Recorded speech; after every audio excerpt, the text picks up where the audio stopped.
À un moment ou à un autre, nous avons sans doute tous connu des leaders qui se sont lancés dans de grands et nobles projets pour finalement échouer dans leur entreprise. Quand cela arrive, on se demande souvent ce que l'avenir nous réserve. À bien des égards, c'est ce qui est arrivé aux Israélites qui ont reçu le livre de l'Ancien Testament, plus connu sous le nom de 1 et 2 Samuel. On leur avait dit que les descendants du roi David allaient assurer la sécurité de leur nation et répandre le royaume de Dieu jusqu'aux extrémités de la terre. Mais le passage du temps a clairement révélé l'échec de David et de sa dynastie et suscité une question importante dans l'esprit de nombreux Israélites. Qu'est-ce que l'avenir nous réserve? Inspiré par l'Esprit de Dieu, l'auteur de Samuel reconnaît que David et ses descendants ont créé beaucoup de problèmes en Israël. Mais il écrit aussi ce livre pour réaffirmer sans ambages que la dynastie de David va procurer de grandes bénédictions aux Israélites et répandre le royaume de Dieu dans le monde entier. C'est la première leçon dans notre série sur le livre de Samuel, leçon que nous avons intitulée « Introduction à Samuel ». Dans cette leçon, nous allons voir comment ce livre a d'abord encouragé les Israélites à continuer à espérer en Dieu qui avait fait des promesses extraordinaires aux descendants de David. Nous allons aussi voir comment ce livre nous encourage à fonder tous nos espoirs sur Jésus, le fils de David, parfaitement juste et majestueux, qui garantit que les promesses du futur royaume de Dieu seront un jour accomplies. Avant d'aller plus loin, il faut reconnaître qu'aujourd'hui, presque tous les chrétiens estiment que cette partie de la Bible ne correspond pas à un seul livre, mais à 2 livres. Ainsi, de prime abord, il peut paraître étrange de parler du livre de Samuel. Mais les œuvres d'Origène au IIIe siècle et de Jérôme au IVe siècle confirment qu'1 et 2 Samuel étaient à l'origine un seul et même livre qui a probablement été divisé en 2 pour pouvoir rentrer dans l'espace limité des anciens rouleaux de la traduction grecque de l'Ancien Testament, plus connu sous le nom de Septante. À notre connaissance, le premier texte hébreu, divisant le livre de Samuel en 2, a été publié très tard, probablement au début du XVIe siècle après Jésus-Christ. Pour toutes ces raisons, nous allons suivre la tradition hébraïque et parler du livre et non des livres de Samuel. Nous ferons seulement référence à 1 et 2 Samuel quand nous citerons des chapitres et des versets précis. Notre introduction au livre de Samuel va se diviser en 3 parties. Nous allons d'abord explorer le contexte de notre livre. Qui l'a écrit et à quelle époque? Nous allons ensuite étudier son but global. Comment et pourquoi Samuel a-t-il été écrit? Nous allons enfin considérer les applications pratiques du livre. Quel est le sens de ce livre pour nous en tant que chrétiens aujourd'hui? Commençons par répondre à certaines questions fondamentales concernant le contexte du livre, questions qui sont essentielles pour bien comprendre le livre de Samuel. Nous allons nous concentrer sur 3 caractéristiques du contexte du livre: son auteur, la date à laquelle il a été écrit et les circonstances dans lesquelles se trouve le peuple de Dieu à l'époque. Considérons d'abord l'auteur du livre de Samuel. Depuis le témoignage de Christ, des apôtres et des prophètes du 1er siècle, les chrétiens croient, à juste titre, que le livre de Samuel a été inspiré par le Saint-Esprit. Cette partie de l'Écriture, quel que soit son auteur, porte donc la marque de l'autorité de Dieu sur tout son peuple à travers tous les âges. Mais en même temps, le Saint-Esprit a inspiré un homme qui a écrit ce livre pour qu'il réponde aux circonstances auxquelles il était confronté, lui et d'autres Israélites vivant à la même époque. Plus nous en savons sur cet auteur humain, plus nous serons capables de comprendre non seulement pourquoi Dieu a confié le livre de Samuel à son peuple, mais aussi comment il veut que nous appliquions ce livre dans nos vies aujourd'hui. Pour explorer la question de l'auteur de Samuel, nous allons commencer par étudier d'anciennes perspectives traditionnelles. Nous allons ensuite résumer les principales perspectives critiques des temps modernes. Nous allons enfin nous intéresser à un certain nombre de perspectives évangéliques récentes qui nous guideront dans cette leçon. Considérons tout d'abord les perspectives traditionnelles sur la question de l'auteur du livre. Les perspectives traditionnelles juives et chrétiennes sur la question de l'auteur de Samuel sont présentées dans le Talmud babylonien, un recueil de commentaires et d'enseignements rabbiniques. Dans une série de questions et de réponses à propos de plusieurs livres de l'Ancien Testament, voici ce que nous lisons dans la Tractate Baba Batra 14b. Samuel a écrit le livre qui porte son nom, ainsi que le livre des juges et de Ruth. Comme nous le voyons ici, les rabbins de l'époque considéraient que Samuel était l'auteur de notre livre ainsi que l'auteur du livre des juges et de Ruth. Ce point de vue reflète une ancienne pratique juive et chrétienne consistant à associer des livres de l'Ancien Testament à d'importantes figures prophétiques. Même si les affirmations du Talmud étaient largement répandues à l'époque, les indices confirmant ce point de vue sont peu nombreux, voire inexistants. Il faut tout de même préciser que, dans 1 Chronique chapitre 29, verset 29, il est question des annales du prophète Samuel. Mais il est fort probable que ce passage fasse en réalité référence à une collection non canonique des prophéties de Samuel, comme les annales du prophète Nathan et les chroniques du prophète Gad, qui sont également citées dans le livre des chroniques. Nous devons toujours garder à l'esprit que, selon 1 Samuel chapitre 25 verset 1, la mort du prophète Samuel a lieu avant un certain nombre d'événements qui ne sont rapportés que plus tard dans 2 Samuel. Ainsi, bien que certaines informations des annales de Samuel ou de textes similaires aient pu être intégrées à notre livre, nous pouvons avoir l'assurance que l'auteur de notre livre n'est pas Samuel, mais quelqu'un d'autre. Ce qui est intéressant à propos de l'Ancien Testament, c'est que beaucoup de livres sont anonymes, ce qui est aussi le cas des livres de 1 et 2 Samuel. On ne sait pas vraiment qui a écrit ces livres. On nous donne un indice dans 1 Chronique 29, quand on nous dit que Samuel, Nathan et Gad ont laissé des traces écrites de leur ministère prophétique.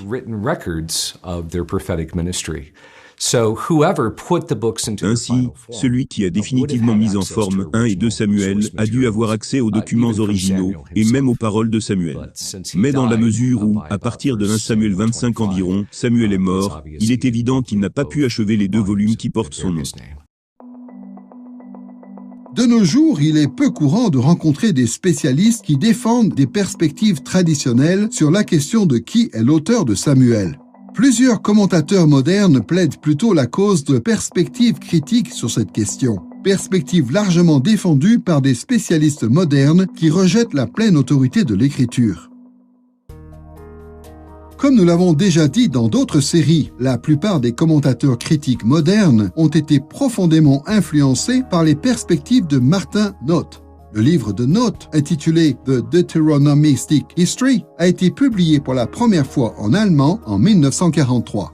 Dans ce livre, Noth affirme que les livres du Deutéronome, de Josué, des Juges, de Samuel et des Rois, à l'exception de Ruth, ont été écrits par un scribe ou un groupe de scribes et correspondent à une œuvre unifiée. Noth appelle ce scribe ou ces scribes le ou les deutéronomistes. Selon lui, le deutéronomiste a composé ses livres pendant l'exil babylonien et toute l'histoire deutéronomiste n'a qu'un seul but principal, montrer que le jugement de l'exil qui s'est abattu sur le royaume du nord d'Israël et le royaume du sud de Juda était bien mérité. Il est difficile de nier que ces livres de l'Ancien Testament ont des points communs en matière de vocabulaire, de style et de perspective théologique. Ainsi, les spécialistes critiques ont globalement défendu les perspectives centrales de Noth. Mais plus récemment, un certain nombre de spécialistes critiques ont nuancé les perspectives de Noth de plusieurs manières. La principale nuance apportée, c'est que, pour ces spécialistes, Noth ne tient pas compte des caractéristiques qui distinguent chaque livre dans l'histoire deutéronomiste. Il faut aussi préciser que Noth et d'autres commentateurs critiques affirment que le livre de Samuel contient plusieurs sources littéraires identifiables et préexistantes. Par exemple, certains soutiennent que, dans 1 Samuel 1 à 3, la source de l'histoire d'Élie et Samuel est une source bien distincte. D'autres avancent qu'il est possible de reconstruire un récit de l'Arche de l'Alliance sous-jacent et indépendant à partir des histoires de l'Arche dans 1 Samuel, chapitre 4 à 6. et certains attribuent 2 Samuel chapitre 6 à cette même source. Plusieurs spécialistes affirment aussi que celui qui a compilé en dernier lieu le livre de Samuel a entremêlé des histoires préexistantes pro- et anti-monarchiques dans 1 Samuel chapitre 7 à 15. Et d'autres spécialistes critiques croient qu'il y a en fait plusieurs histoires de succession dans 2 Samuel chapitre 9 à 20 et dans 1 Roi chapitre 1 et 2. Selon ce point de vue, cette source explique pourquoi, à l'origine, c'est Salomon et non un autre fils de David qui est devenu roi d'Israël. Même s'il est possible que ces sources ou des sources similaires aient existé, nous ne pouvons pas avoir la certitude qu'elles aient vraiment existé. Les problèmes liés à ces questions ont fréquemment donné lieu à des interprétations erronées. Bien trop souvent, ces points de vue reflètent des convictions à propos du développement de la foi d'Israël qui vont à l'encontre de l'Écriture. Et le plus grave, c'est que ces points de vue détournent notre attention et nous empêchent d'interpréter le livre de Samuel tel qu'il se présente en tant qu'œuvre à part entière dans le canon de l'Écriture. Les spécialistes ont donc étudié Deutéronome à la lumière des rois et ont découvert quelque chose qui est vraiment là. Ils ont constaté que beaucoup d'expressions qui reviennent dans Deutéronome sont réutilisées tout au long de Josué, des juges, de Samuel et des rois. Il y a juste un tas de mots, de termes, de concepts. Une véritable source, une sorte de base de données remplie d'images et d'expressions qui sont utilisées et réutilisées dans tous ces livres. C'est vraiment quelque chose qui est là. La question est maintenant la suivante. Comment l'expliquer ? Une manière d'aborder les informations qui respectent et sont fidèles à ce que les textes disent d'eux-mêmes pourrait consister à considérer ces informations et à se dire, bon, en fait, le livre du Deutéronome prétend à plusieurs reprises que c'est Moïse qui est responsable de ce contenu. Quant à ces autres textes, ils témoignent tous du rôle extrêmement important joué par Moïse. Je pense qu'il n'est donc pas surprenant que Moïse utilise tout ce vocabulaire dans Deutéronome. Ensuite, on constate que les auteurs qui succèdent à Moïse reprennent le même vocabulaire et les mêmes concepts qu'ils ont appris dans Deutéronome et décrivent essentiellement le monde à travers ce qu'on pourrait appeler l'angle, qui est la base dans le livre du Deutéronome.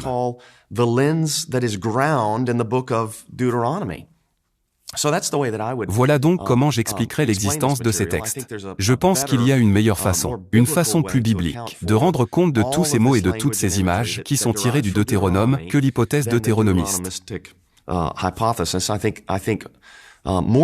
Il est plus probable, selon moi, que Moïse ait vraiment eu l'impact dont parlent les textes et que les auteurs bibliques ultérieurs soient profondément influencés par la façon dont il a décrit les choses.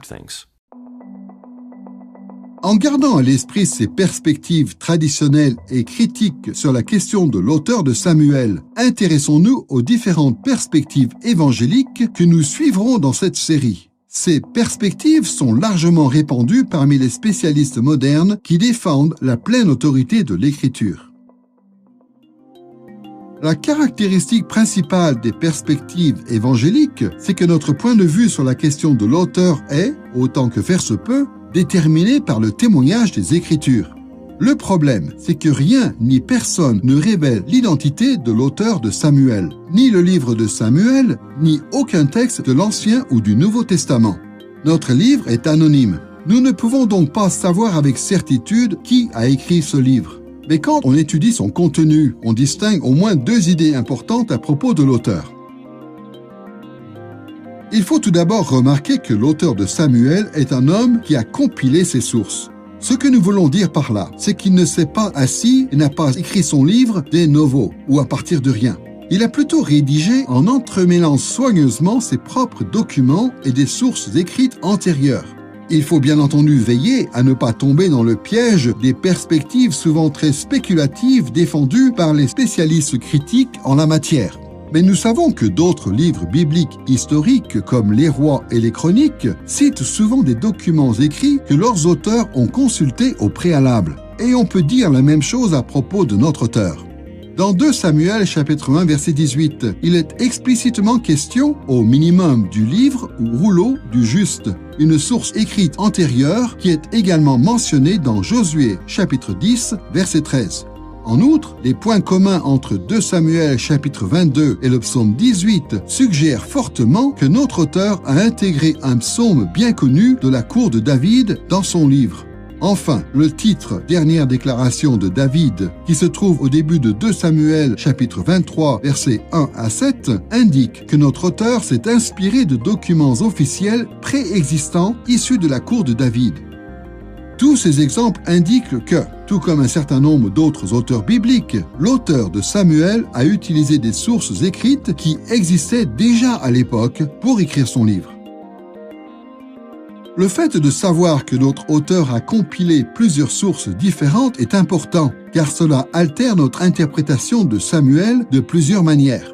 Par exemple, cette information nous aide à discerner plusieurs qualités littéraires du livre de Samuel. Quand nous lisons ce livre, il est difficile de nier que différents passages représentent des styles littéraires considérablement différents. Il faut croire qu'au minimum, cette variété stylistique vient probablement du fait que notre auteur s'est inspiré de différentes sources. Mais il y a plus. Le recours à ces sources explique aussi pourquoi l'histoire ou l'intrigue de notre livre ne se déroule pas avec la fluidité espérée. Parfois, notre livre semble même quelque peu décousu. Le recours aux différentes sources nous aide aussi à comprendre pourquoi le livre répète des informations similaires de temps en temps.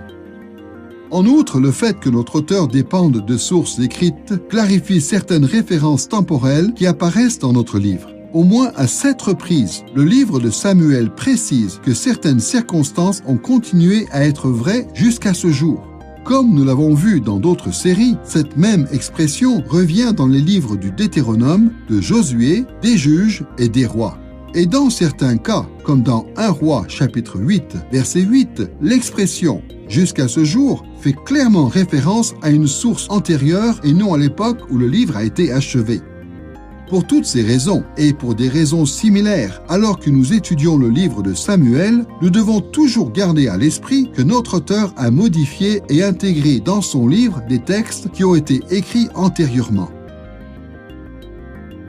Outre le fait que l'auteur de Samuel ait compilé ses sources, il faut aussi reconnaître que c'était sûrement un leader de l'Israël de l'époque. Nous savons que notre auteur n'était pas n'importe qui pour la bonne et simple raison qu'il avait accès à certains documents écrits comme l'Écriture, le livre du Juste et les annales de la cour royale. À l'époque, ces genres de documents étaient réservés aux nobles de haut rang et aux Lévites. Ainsi, notre auteur faisait très certainement partie des leaders d'Israël ou était directement à leur service.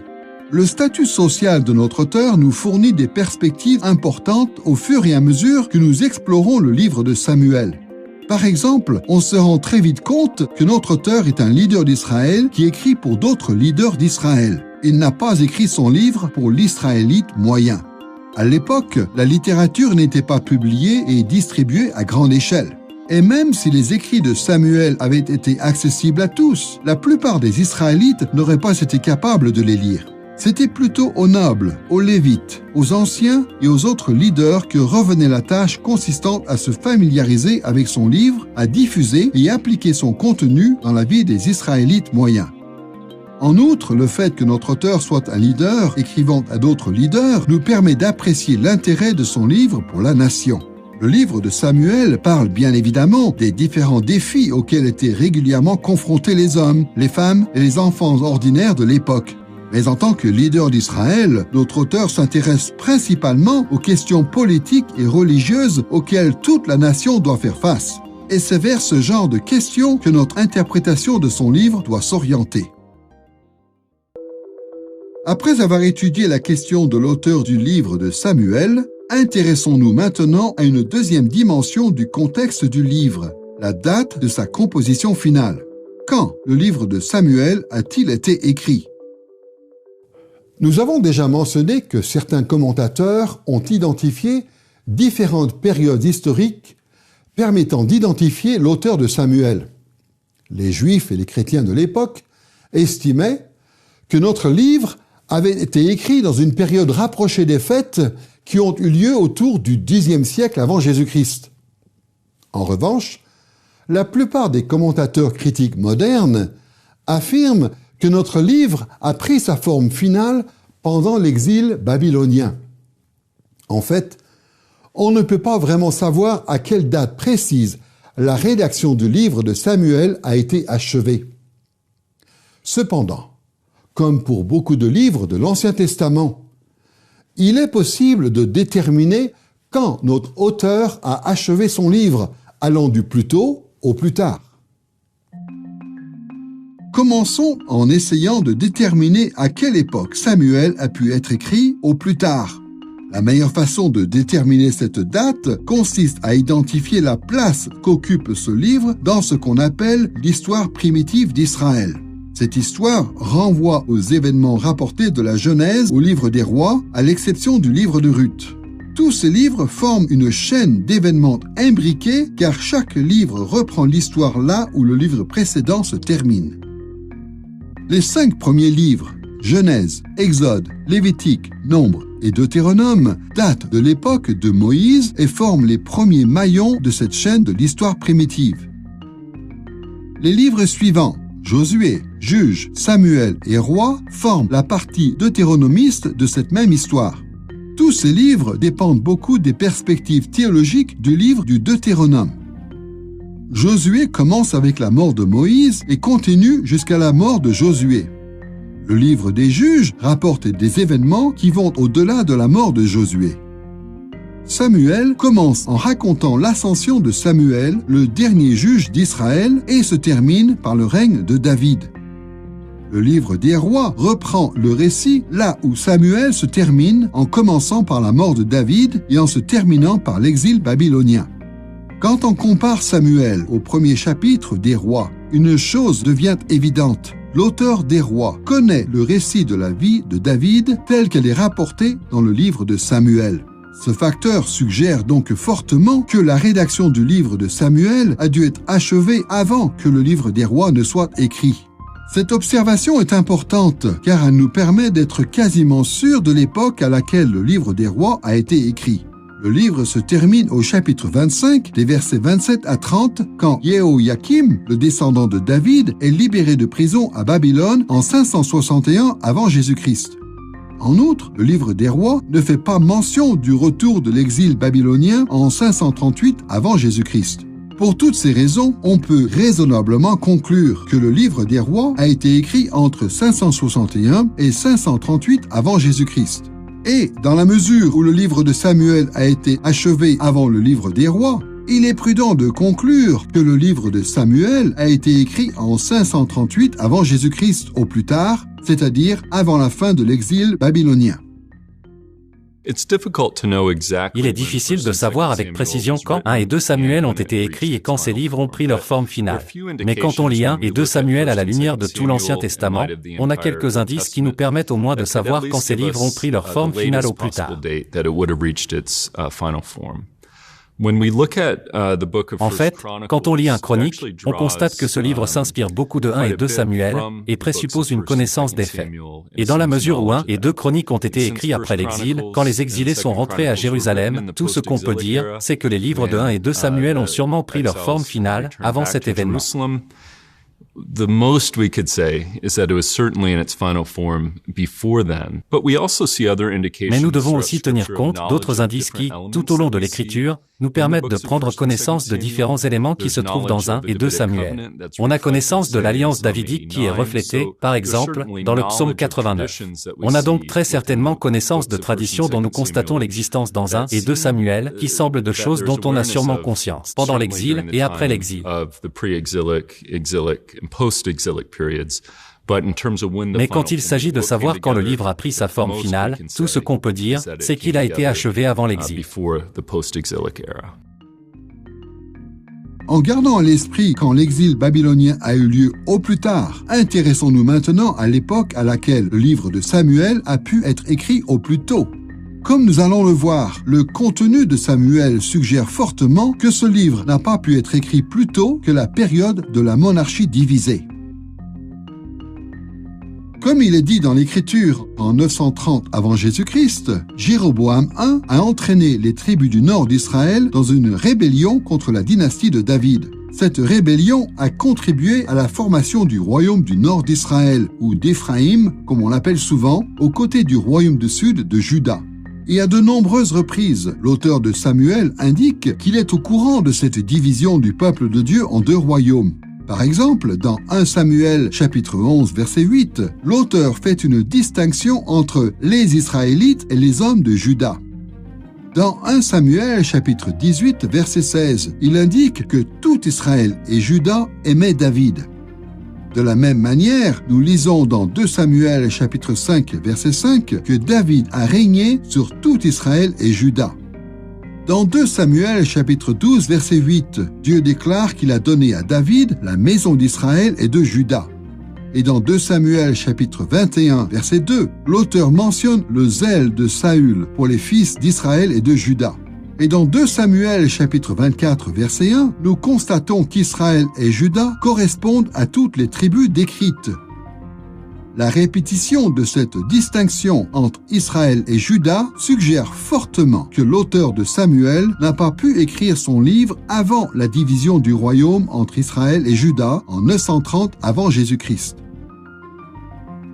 Quand on tient compte de tous ces facteurs, l'achèvement final du livre de Samuel aurait été quelque part durant la période de la monarchie divisée, c'est-à-dire après 930 avant Jésus-Christ, et la date la plus tardive serait durant la période de l'exil babylonien, c'est-à-dire avant 538 avant Jésus-Christ. Jusqu'à présent, nous avons considéré la question de l'auteur et de la date du livre de Samuel. Intéressons-nous maintenant à une autre caractéristique du contexte de ce livre, les circonstances auxquelles le peuple de Dieu est confronté quand le livre a été écrit. En tant que leader ayant accès aux Écritures, l'auteur de Samuel a parfaitement conscience que les circonstances auxquelles son public est confronté ont entraîné une crise de foi majeure. D'un côté, il connaît l'histoire de son peuple. Dieu a confié à Adam et Ève, puis à Noé, une mission, remplir la terre dans le but de le servir. Dieu a ensuite appelé Abraham et ses descendants à prendre les choses en main en accomplissant cette mission universelle. En outre, Dieu a choisi Moïse pour qu'il unisse son peuple et l'établisse dans le pays à partir duquel le royaume de Dieu allait se répandre dans le monde entier. Et en plus de tout ça, Dieu a fait de David et de ses descendants la dynastie permanente qui allait régner sur Israël et mener à bien les projets de Dieu. Mais d'un autre côté, quand l'auteur de Samuel écrit son livre, les circonstances auxquelles le peuple de Dieu est confronté ne correspondent pas vraiment aux espoirs fondés sur la dynastie de David. Bien entendu, pour expliquer la situation catastrophique dans laquelle se trouvait Israël à l'époque du royaume divisé et de l'exil babylonien, on s'accusait de tous les côtés. Mais dans les Écritures, Dieu accuse directement les descendants de David qui ont péché en tombant dans l'idolâtrie et en étant incapables de rester fidèles à Dieu.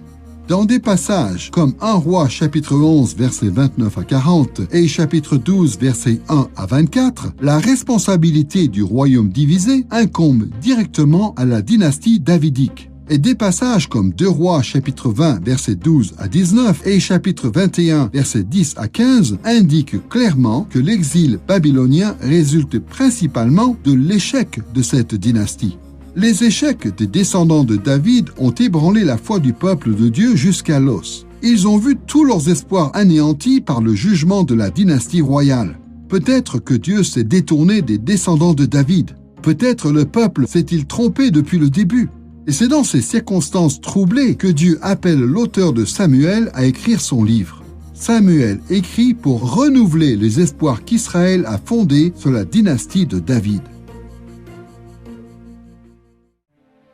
Après avoir étudié le contexte du livre de Samuel, intéressons-nous maintenant au deuxième sujet principal de notre leçon, le but de notre livre. Comment l'auteur de Samuel a-t-il construit son livre ? Comment a-t-il délibérément organisé son contenu pour répondre aux circonstances auxquelles lui-même et ses lecteurs étaient confrontés? Et quel genre d'espoir son livre offre-t-il au peuple de Dieu? En nous intéressant au but du livre de Samuel, nous devons garder à l'esprit que notre auteur est, pour ainsi dire, à cheval entre deux mondes. Le monde des événements qu'il décrit et le monde dans lequel il vit avec ceux auxquels il s'adresse. Nous constatons qu'il consacre une partie de son livre à décrire avec beaucoup de fidélité les événements qui ont eu lieu dans le passé. Mais alors qu'il consacre une partie de son livre à parler du passé, il s'adresse également au peuple d'Israël vivant à son époque. Malheureusement, les commentateurs évangéliques ne font pas toujours cette distinction en abordant le livre de Samuel.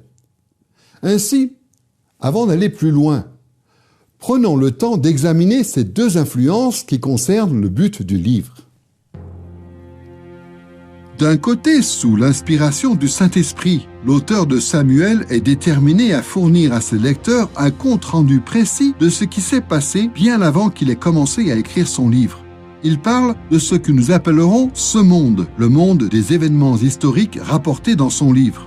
Le premier événement qu'il rapporte, c'est la naissance de Samuel dans 1 Samuel chapitre 1, versets 1 à 28. Les preuves bibliques et archéologiques indiquent que Samuel est né aux alentours de 1070 avant Jésus-Christ. Et le dernier événement historique auquel il fait référence rapporte les dernières paroles de David dans 2 Samuel chapitre 23, versets 1 à 7.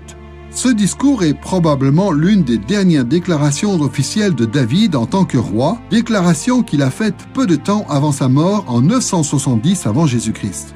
Le livre de Samuel raconte donc l'histoire d'Israël sur un siècle environ, de 1070 à 970 avant Jésus-Christ.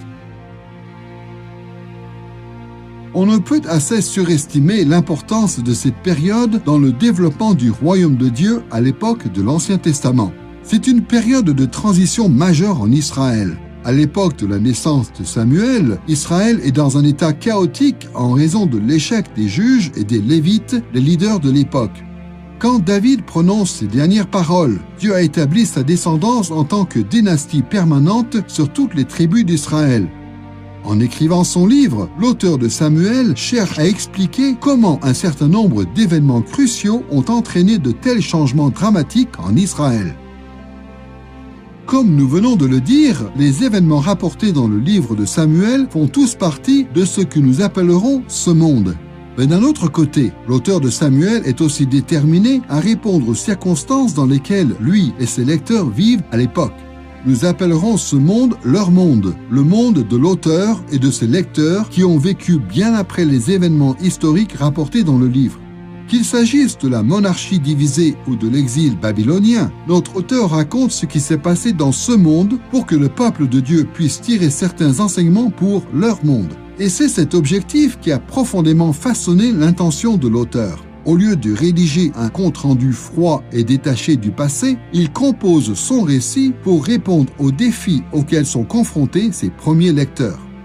Comme d'autres auteurs bibliques, l'auteur de Samuel procède de 3 manières principales.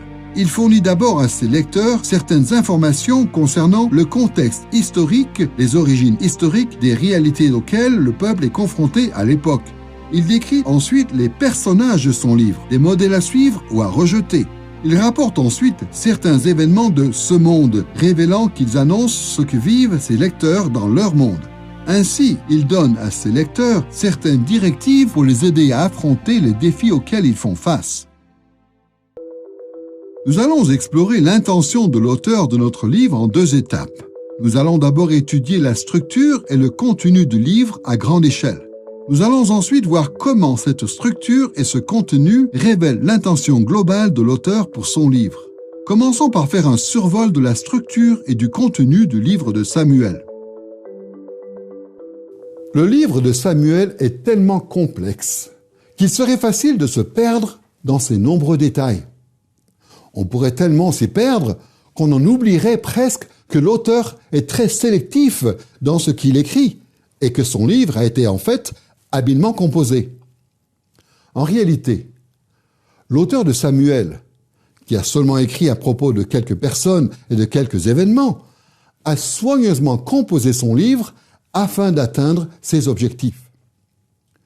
Cela signifie que plus nous serons conscients de ses particularités, mieux nous comprendrons son sens original et comment nous pouvons l'impliquer dans notre vie quotidienne. Pour faire simple, disons que l'Esprit de Dieu a guidé l'auteur de notre livre pour lui permettre de se concentrer sur 3 personnages principaux, Samuel, Saül et David. Il a aussi guidé ce même auteur pour lui permettre de faire ressortir un certain nombre de liens logiques entre ces 3 personnages. Notre auteur commence en rappelant que Dieu a désigné Samuel comme étant celui qui inaugure l'ère de la royauté en Israël. Il se concentre ensuite sur les différents échecs de Saül en tant que premier roi d'Israël. Il montre enfin que Dieu a établi la royauté et la dynastie de David pour en faire des instruments destinés à consolider et à répandre son royaume. Cette division en 3 parties révèle que notre auteur évalue de manière cohérente la façon dont Dieu a fait passer Israël de la période des juges à la période de la monarchie davidique. La structure littéraire de 1 et 2 Samuel tourne vraiment autour des 3 rois, ou, devrais-je plutôt dire, des 3 personnalités. Samuel est la figure clé.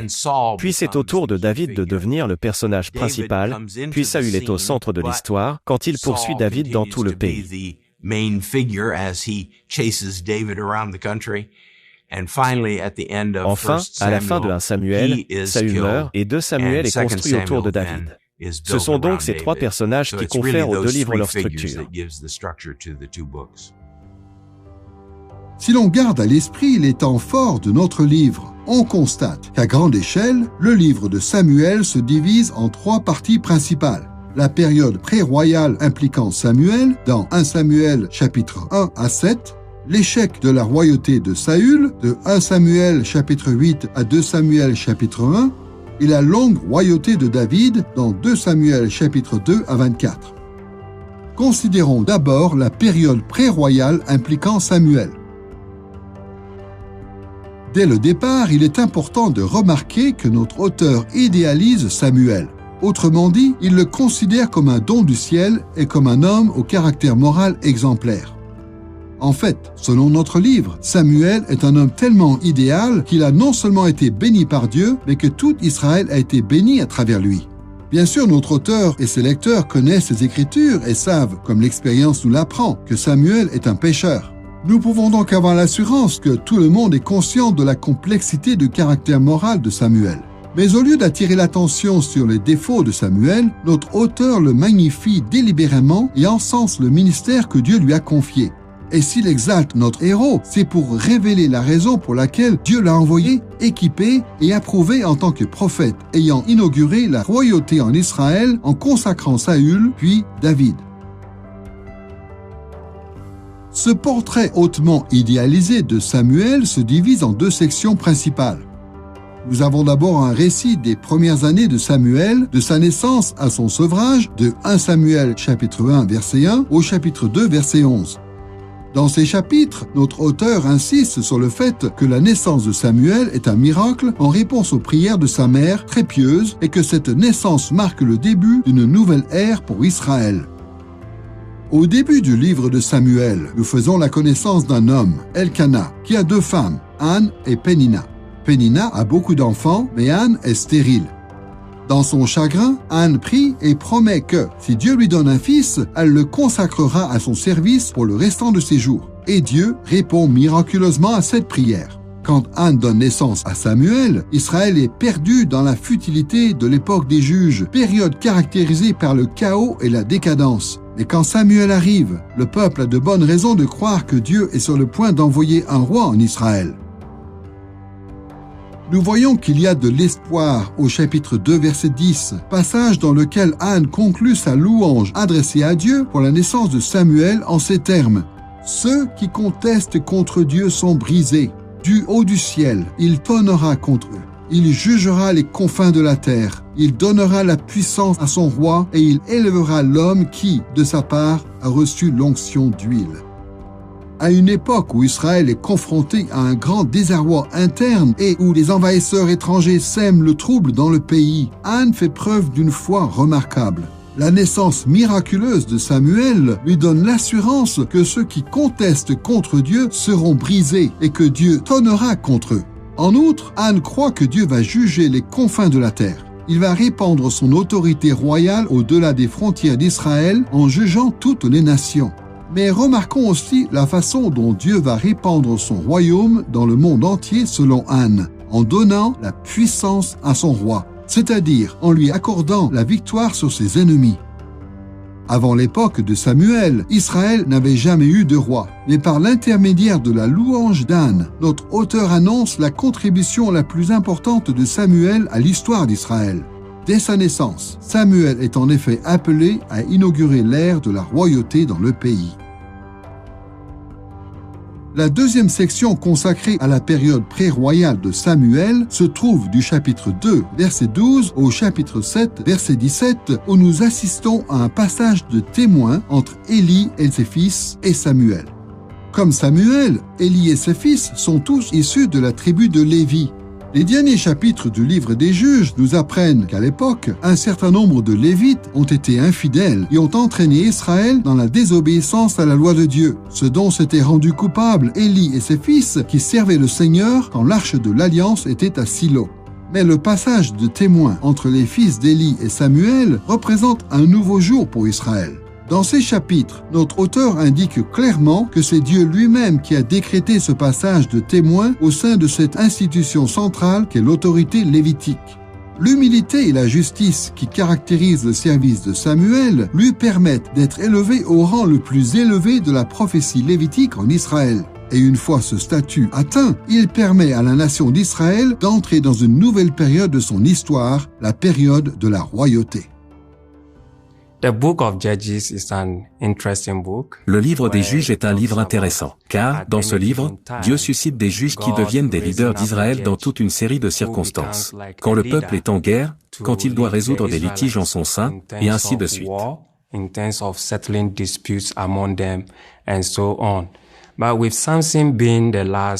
Mais comme Samson est le dernier juge avant le livre de Samuel, il n'y a aucun juge à l'époque, c'est-à-dire à l'époque de Samuel.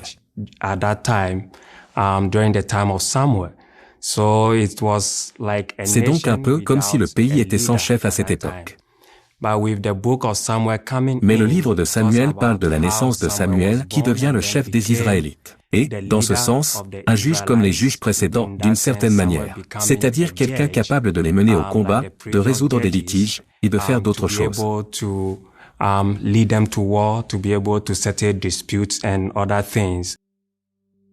Après avoir parlé de la période pré-royale de Samuel dans 1 Samuel chapitre 1 à 7, l'auteur de Samuel s'intéresse à l'échec de la royauté de Saül de 1 Samuel chapitre 8 à 2 Samuel chapitre 1.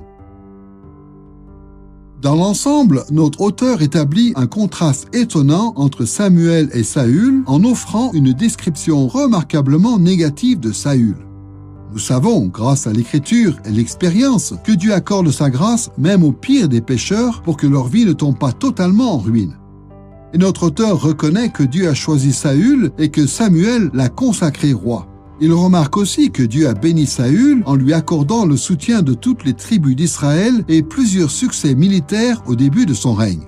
Notre auteur se concentre cependant principalement sur les raisons pour lesquelles Samuel a cessé d'apporter son soutien à Saül et a commencé à s'opposer à lui. Saül s'est rebellé contre Dieu à maintes reprises, ce qui a attiré le jugement de Dieu sur lui et sa famille. Les péchés de Saül étaient si graves qu'un esprit mauvais l'a même rendu fou. Il a également injustement poursuivi David et semé le trouble en Israël. Cette description négative de Saül démontre au premier lecteur du livre de Samuel que l'espoir de voir le glorieux royaume de Dieu se répandre dans le monde entier ne repose pas sur la descendance de Saül. D'ailleurs, leur espoir de voir les promesses de Dieu s'accomplir dans l'avenir ne doit reposer sur aucun autre roi que celui choisi par Dieu pour remplacer Saül, c'est-à-dire David. Globalement, l'échec de la royauté de Saül se divise en deux sections principales qui coïncident avec la façon dont se divise la période pré-royale impliquant Samuel. Il est d'abord question des premières années de Saül dans 1 Samuel chapitre 8 à 15, avant que David ne devienne un élément important dans la vie de Saül. Pour résumer, ces chapitres se concentrent sur la façon dont Saül est devenu roi grâce au soutien de Samuel et sur la façon dont il a uni les tribus d'Israël en leur permettant de remporter de grandes victoires contre leurs ennemis. Mais très vite, Saül se détourne de Dieu et sème le trouble dans sa vie et celle d'Israël. En fait, son opposition à la loi de Moïse et aux instructions prophétiques de Samuel est si violente que Dieu ordonne à Samuel de le bannir de la royauté, lui et sa descendance.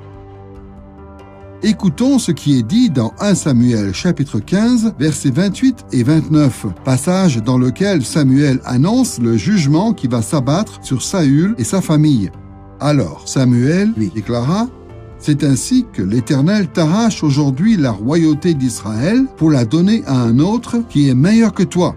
Sois-en certain, celui qui est la gloire d'Israël ne ment pas et ne se rétractera pas, car il n'est pas comme un être humain pour se rétracter. » Comme nous le voyons ici, Dieu n'a pas simplement arraché temporairement la royauté d'Israël à Saül. Comme Samuel le déclare, Dieu va la donner à un autre qui est meilleur que lui.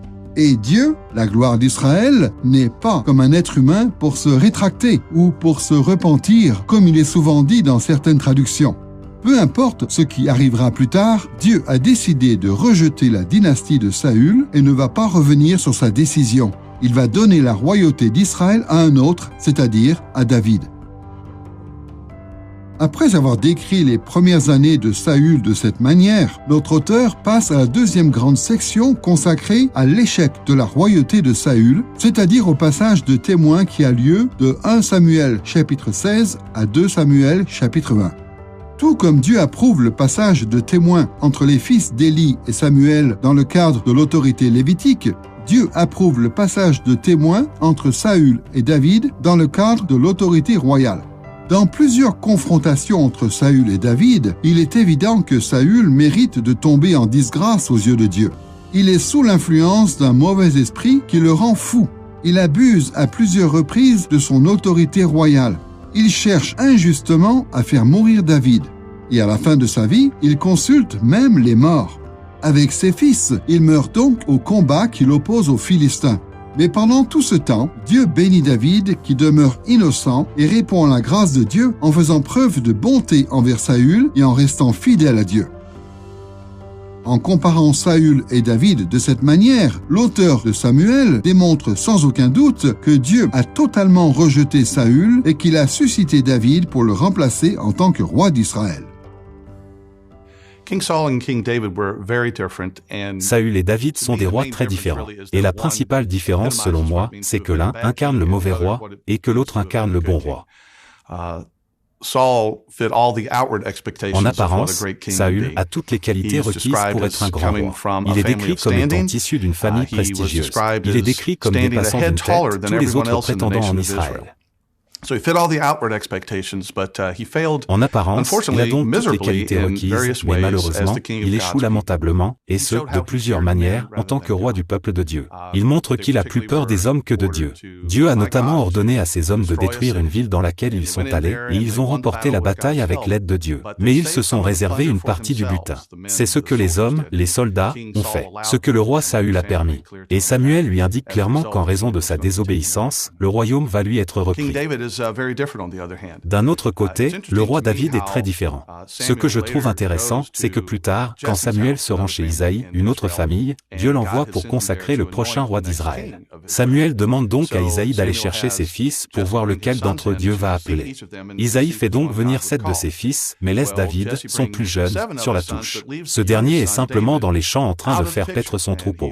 Mais même Samuel, en voyant Éliab le fils aîné, tombe dans le piège en se fiant aux apparences extérieures. Comme il constate qu'il est très grand et qu'il a une allure royale, il se dit, c'est sûrement loin du Seigneur que je vois là. Mais Dieu lui répond, ne te laisse pas impressionner par son apparence. L'homme ne voit que ce qui frappe les yeux, mais l'Éternel regarde au cœur. Finalement, Dieu ne choisit aucun des fils qu'Isaïe a fait venir. Ils doivent tous partir et aller chercher David dans les champs, et Dieu indique alors clairement que c'est lui qui l'a choisi. Après avoir vu que le début du livre de Samuel est consacré au début de la royauté de Samuel et que la suite parle de l'échec de la royauté de Saül, intéressons-nous maintenant à la dernière partie du livre, la longue royauté de David. Comme nous l'avons vu, l'auteur du livre de Samuel souligne les échecs de Saül pour expliquer les raisons pour lesquelles il a arraché le trône d'Israël à Saül et sa lignée. En revanche, à titre comparatif, la description de David est beaucoup plus équilibrée. Le livre accorde beaucoup d'attention aux qualités positives de David et à ses exploits, comme par exemple ses victoires militaires et son humilité devant Dieu. Mais le livre reconnaît ouvertement les graves erreurs morales que David a commises et les problèmes que ces erreurs ont créés dans sa propre famille et en Israël. Mais en dépit des échecs de David, notre auteur insiste sur le fait qu'il le privilégie énormément. Et c'est en vertu de cette préférence que la dynastie de David va se prolonger pour finalement aboutir à l'expansion du royaume de Dieu dans le monde entier. Le récit de la longue royauté de David se trouve dans 2 Samuel chapitre 2 à 24. Cette section, qui est de loin la plus longue du livre et qui rompt avec la structure des 2 premières parties, se divise en 3 grandes parties. Les premières bénédictions que David a connues relativement tôt dans sa vie, des chapitres 2 à 9, les malédictions qui se sont abattues plus tard, des chapitres 10 à 20, et un résumé des bienfaits continus de son règne, des chapitres 21 à 24. La section consacrée aux bénédictions des premières années raconte comment David a accédé au pouvoir en tant que roi d'Israël après la mort de Saül, d'abord à Hébron puis à Jérusalem. Tout au long de ces chapitres, Dieu bénit David en réponse à sa fidélité. David remporte plusieurs victoires contre les ennemis d'Israël. Et bien que certains se rebellent contre lui, de plus en plus de monde le soutient, même parmi ceux qui avaient servi Saül et sa dynastie. Les bénédictions que David connaît pendant ses premières années atteignent leur apogée quand Dieu promet qu'il sera éternellement à la tête de la famille royale d'Israël. Écoutons ce que Dieu dit à David par l'intermédiaire du prophète Nathan dans 2 Samuel chapitre 7, verset 16. « Oui, je rendrai stable pour toujours ta dynastie et ta royauté, et ton trône sera inébranlable à perpétuité. » Dans ce verset, après avoir ouvertement et définitivement rejeté Saül et sa dynastie, Dieu promet solennellement de rendre stable la dynastie et la royauté de David et d'établir son trône. Et à 2 reprises, Dieu affirme qu'il le fera à perpétuité, ad olam en hébreu. Dans une autre section du chapitre 7, Dieu avertit David que, si ses fils se détournent de lui, il les punira pendant un certain temps, une menace qui s'est accomplie de manière dramatique lors de l'exil de Juda. Mais Dieu bénit David en lui promettant que sa dynastie ne sera jamais complètement interrompue. Elle va perdurer quoi qu'il arrive. Suite à ces premières années de bénédiction, la deuxième partie du long règne de David est ensuite caractérisée par des années de malédiction, dans 2 Samuel chapitre 10 à 20. Ces chapitres sont bien connus car ils racontent les pires années du règne de David, quand ce dernier abuse de son pouvoir en commettant l'adultère avec Bath-Sheba et en tuant son mari, Uri le Hittite. En raison de ces abus de pouvoir, Dieu maudit David en faisant mourir le premier fils de Bath-Sheba. Mais Dieu répond aussi positivement à la prière de David qui se repent sincèrement, ce qui n'empêche pas Dieu de lui annoncer que des problèmes vont s'abattre sur son royaume. Et ces problèmes sont bien survenus. Au-delà de la dynastie de David, toute la nation a souffert tout au long du règne de David en raison de son péché.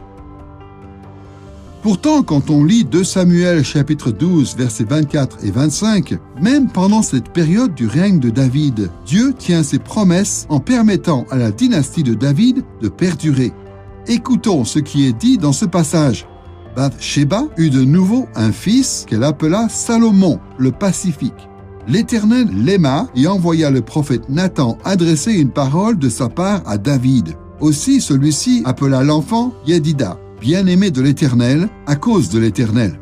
Salomon, nom royal du fils de David, signifie « homme de paix ». Mais par l'intermédiaire du prophète Nathan, le Seigneur lui donne un nom plus personnel, Yedida, ce qui signifie « bien-aimé du Seigneur » parce que le Seigneur l'a aimé. L'amour si spécial de Dieu pour Salomon confirme que Dieu va continuer à accorder sa faveur à David et à sa dynastie royale. Après avoir décrit les premières années positives de David et les années plus troubles qu'il a connues plus tard, l'auteur de Samuel offre à ses lecteurs un résumé des bienfaits continus du règne de David dans 2 Samuel chapitres 21 à 24. Plusieurs commentateurs pensent que ce résumé est en fait un appendice au livre de Samuel, appendice composé d'événements ayant eu lieu à différents moments du règne de David et organisé de manière plus thématique que chronologique. Dans ces chapitres, nous apprenons que Dieu a accordé à son peuple ces révélations spéciales par l'intermédiaire de David, révélations qui ont confirmé que l'avenir de sa dynastie était assuré à tout jamais. Dieu a aussi suscité de puissants guerriers qui ont remporté de grandes victoires. Et Dieu a fait de David le roi d'Israël dont les intercessions ont apporté pardon et guérison à la nation tout entière. Tous ces événements positifs sont décrits à la fin du règne de David pour faire forte impression aux premiers lecteurs du livre. Malgré les problèmes dans lesquels David et ses descendants ont entraîné Israël, les bienfaits associés au règne de David ne sont pas perdus. La faveur que Dieu accorde à David tout au long de sa vie révèle le genre de bénédiction que les rois justes de la dynastie davidique peuvent encore apporter à Israël. L'auteur de Samuel met ce thème en avant dans 2 Samuel chapitre 22 verset 51. Dans ce verset, David déclare ceci: « Pour son roi, l'Éternel opère de grandes délivrances. Il traite avec bonté l'homme qui de sa part a reçu l'onction d'huile sainte, David et sa postérité pour toute éternité. » Ce verset fait allusion à 1 Samuel chapitre 2 verset 10. On se souvient que, plus tôt dans le livre, notre auteur témoigne de la confiance d'Anne qui sait que Dieu va juger les confins de la terre en exaltant son roi et en accordant la victoire à l'homme qui a reçu l'onction d'huile. Ici, dans 2 Samuel chapitre 22, verset 51, David rappelle la confiance qui était celle d'Anne en déclarant que Dieu opère de grandes délivrances, référence aux délivrances obtenues suite à certaines batailles. Et ces délivrances seront opérées pour son roi, signe que Dieu traite avec bonté l'homme qui a reçu l'onction d'huile sainte. Mais dans sa louange, David va un peu plus loin qu'Anne. Il comprend que les bénéficiaires de la délivrance et de la bonté de Dieu sont David et sa postérité. Et il déclare qu'ils recevront ces bénédictions pour toute éternité. Notre survol de la structure et du contenu du livre de Samuel nous amène à étudier une seconde caractéristique de l'intention de l'auteur, le but global de notre livre. Comment notre auteur espère-t-il avoir un impact sur ses premiers lecteurs? Quand un auteur écrit un livre aussi long et complexe que le livre de Samuel, il a forcément de nombreux buts. Il structure son livre pour informer ses lecteurs, mais aussi pour changer leurs attitudes et influencer leurs émotions, et ceci de manière différente. Les petites sections de notre livre soulèvent des myriades de questions spécifiques qui ont des implications pour la vie de ses premiers lecteurs. Mais en même temps, l'auteur de Samuel a tissé ces sections en ayant à l'esprit un but global et unifié. On pourrait résumer le but global de notre auteur de différentes manières, mais dans cette série, nous formulerons les choses ainsi. L'auteur de Samuel explique comment le passage à la royauté culmine avec l'alliance que Dieu conclut avec David pour qu'Israël fonde ses espoirs sur les justes gouverneurs de la dynastie de David et pour que les promesses du royaume de Dieu s'accomplissent. Comme ce résumé l'indique, le but global de notre auteur est double. D'un côté, il se concentre sur la façon dont le passage à la royauté culmine avec l'alliance que Dieu conclut avec David. D'un autre côté, il écrit pour qu'Israël fonde ses espoirs sur les justes gouverneurs de la dynastie de David et pour que les promesses du royaume de Dieu s'accomplissent. Examinons les deux facettes du but de notre auteur. Comme nous l'avons dit plus tôt, le livre de Samuel insiste sur ce que nous appellerons ce monde, l'époque à laquelle Dieu a guidé son peuple en le faisant passer de la période des juges à celle de la royauté. Malheureusement, tout au long de l'Ancien Testament, les Israélites se sont souvent détournés des voies de Dieu parce qu'ils ont oublié ce que Dieu avait fait pour eux autrefois. Et conscient de cela, notre auteur veille à livrer à ses premiers lecteurs un récit du passé qui est authentique et totalement fiable. Inutile de dire que notre auteur n'a pas pu raconter tout ce qui s'est passé à l'époque où Israël est passé de la période des juges à celle de la royauté. Il a donc choisi de se concentrer sur la vie de 3 leaders principaux, Samuel, Saül et David. Et il parle de la vie de ces 3 hommes pour établir un fait historique crucial pour la nation d'Israël. Comme nous l'avons dit dans notre résumé, tous les événements de la vie de Samuel, de Saül et de David culminent avec l'alliance que Dieu conclut avec David. Autrement dit, la transition entre la période des juges et la royauté ne sera pas totalement achevée avant la conclusion de cette alliance entre Dieu et David. Dans d'autres séries, nous avons expliqué en détail que, selon les Écritures, Dieu gère chaque étape de son royaume terrestre en ayant recours à des alliances. Dieu a conclu des alliances avec les hommes par l'intermédiaire d'Adam et de Noé. Il a conclu des alliances avec le peuple d'Israël par l'intermédiaire d'Abraham, de Moïse et de David.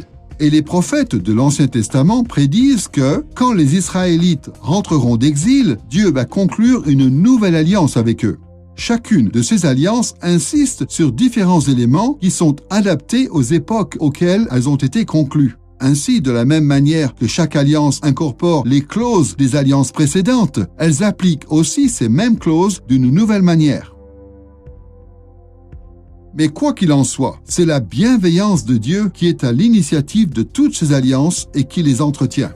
Toutes ces alliances nécessitent que les hommes répondent à la bienveillance de Dieu en faisant preuve de fidélité.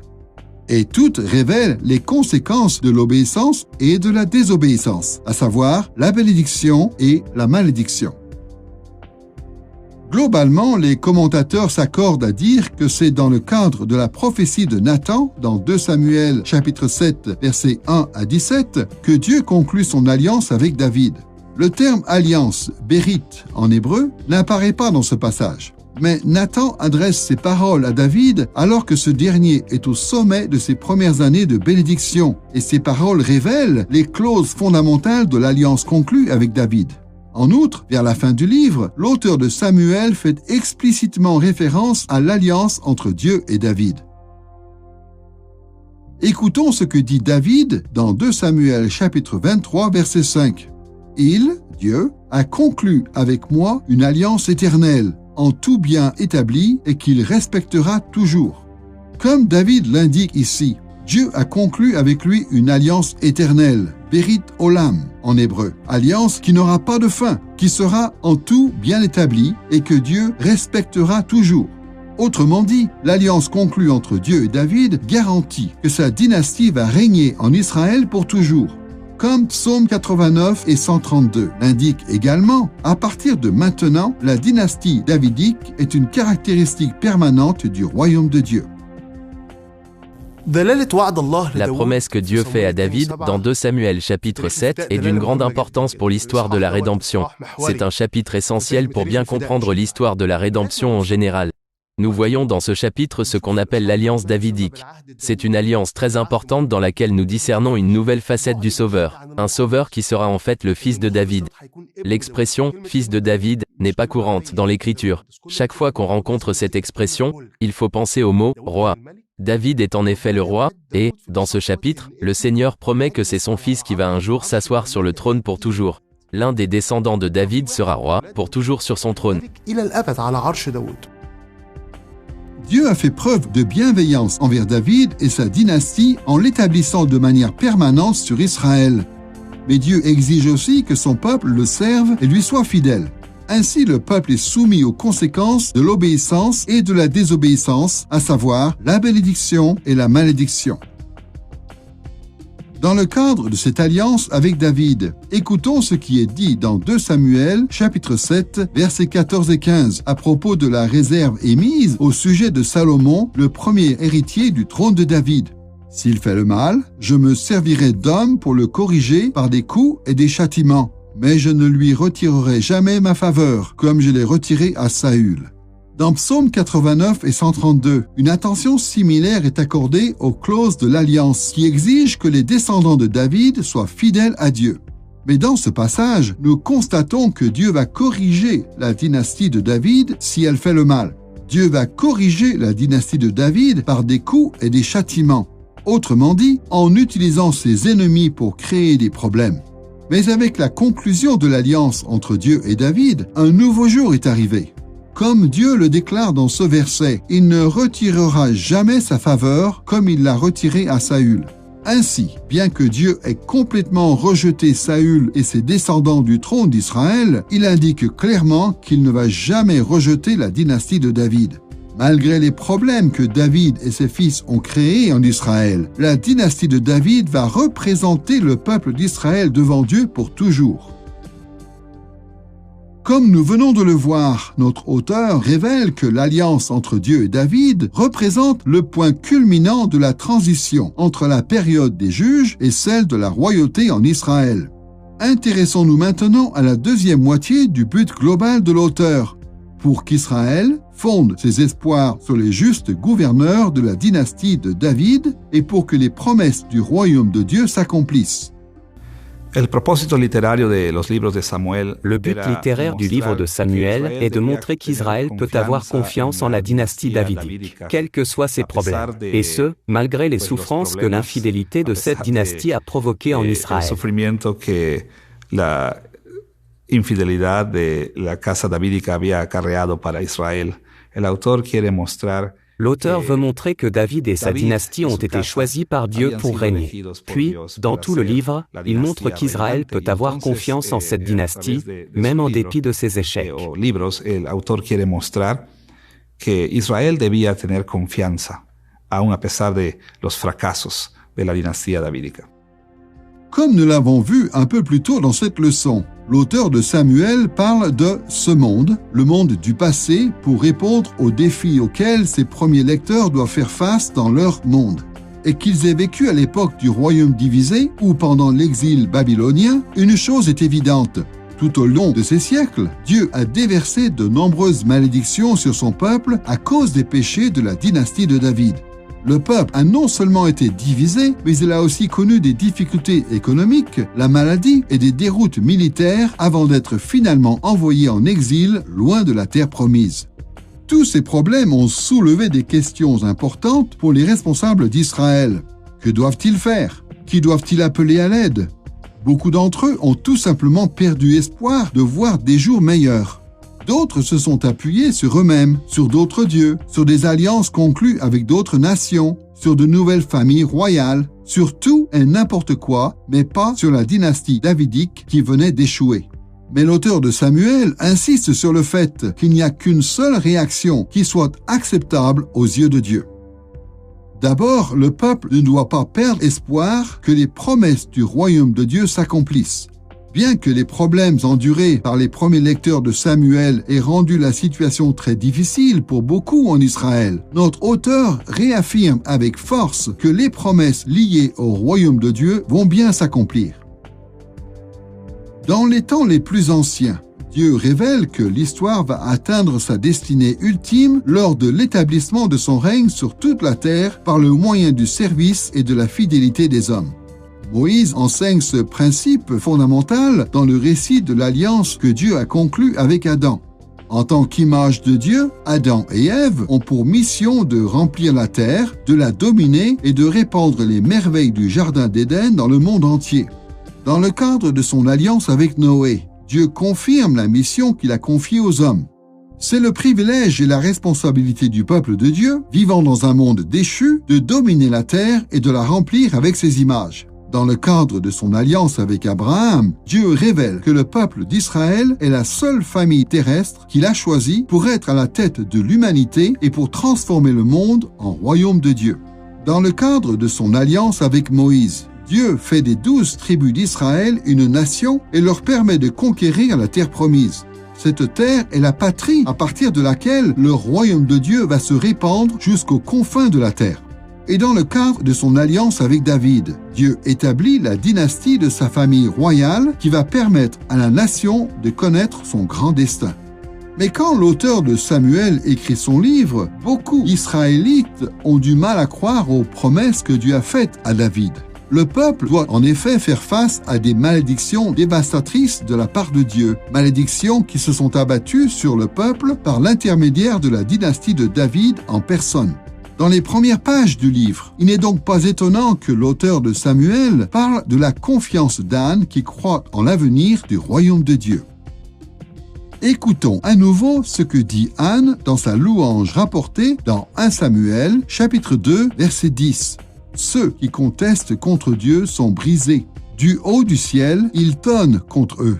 Il jugera les confins de la terre. Il donnera la puissance à son roi et il élèvera l'homme qui, de sa part, a reçu l'onction d'huile. Anne ne désespère pas de voir le royaume de Dieu se répandre dans le monde entier. Elle constate ce que Dieu fait à son époque et a confiance en lui pour juger les confins de la terre. Et si elle a confiance, c'est parce qu'elle sait que Dieu donnera la puissance à son roi et élèvera l'homme qui, de sa part, a reçu l'onction d'huile en lui accordant de grandes victoires. Dans tout son livre, l'auteur de Samuel appelle ses lecteurs à suivre l'exemple d'Anne et à ne pas perdre espoir. Malgré les épreuves auxquelles ils sont confrontés, Israël doit renouveler sa confiance en Dieu car son royaume va bel et bien se répandre dans le monde entier par l'intermédiaire de son roi, de l'homme qui a reçu l'onction. Mais il y a dans le livre de Samuel une précision cruciale à propos de l'espérance liée au royaume de Dieu. Comme nous l'avons indiqué dans notre résumé, Israël doit fonder ses espoirs sur les justes gouverneurs de la dynastie de David. Autrement dit, notre auteur insiste sur le fait que l'avenir du royaume de Dieu est lié à la dynastie de David et à aucune autre.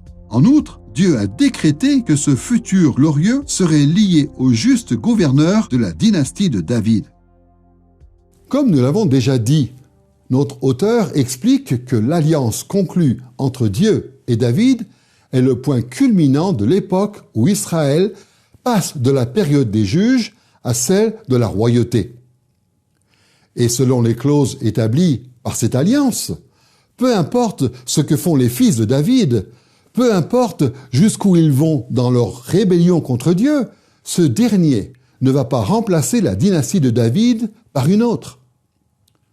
Quand on connaît tous les problèmes que les premiers lecteurs de Samuel ont connus à cause des échecs des fils de David qui se sont succédés, on comprend pourquoi l'auteur insiste sur cette conviction. Comment qui que ce soit en Israël pouvait croire, même parmi les plus fidèles, que cette famille royale n'allait pas entraîner le peuple dans plus de souffrances sous le coup du jugement de Dieu? Cependant, l'auteur de Samuel insiste sur l'importance de ne pas se tourner vers les rois des autres nations et de ne pas servir leur faux Dieu.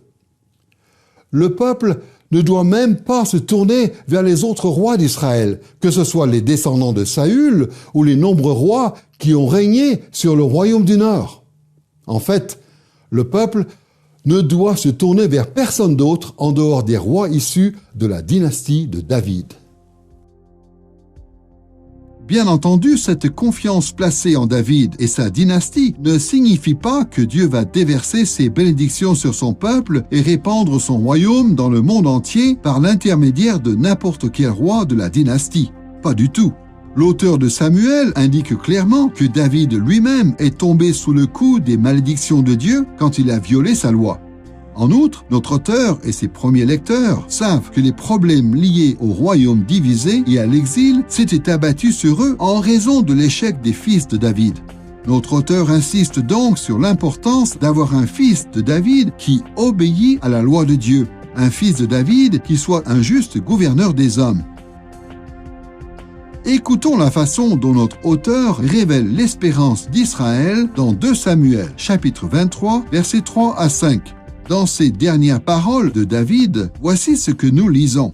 Le Dieu d'Israël a parlé. Le rocher d'Israël m'a dit, le juste gouverneur des hommes qui gouverne avec la crainte de Dieu est pareil au soleil qui se lève au matin et répand sa lumière dans un ciel sans nuages, et la verdure sort de terre par ses rayons et par la pluie.